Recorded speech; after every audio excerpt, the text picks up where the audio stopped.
Tai sveiki, mes iš Skautų slėnio. Norisi pasidalinti gerais įspūdžiais, nuotaikom su mūsų vykusią tarptautinę slidinėjimo stovyklą Austrijoje, Vengrijoje.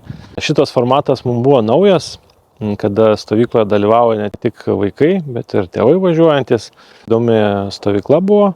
Gyvenome Vengrijoje, o keliavom į Austriją ant kalnų. Tai pirma diena su lėktuvu nusileidus buvo susiderinti įrangą, susižiūrėti, susikomplektuoti, susipažinti šiek tiek tarpusavyje, susižiūrėti, kur mes čia miegame ir gyvename ir valgome.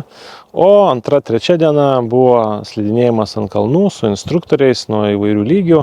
Tai tie, kas neturėjo patirties, įgijo patirties, tie, kurie turėjo daugiau patirties, tai tie keliavo su instruktoriais ir lavino savo įgūdžius toliau nuo aukštesnių kalnų ir sudėtingesnių visokių dalykų turėjo patirčių. Ketvirtoji diena stovyklos, kada grįžome jau į civilizaciją, Sopron miestas aplankytas ir keliauta namo.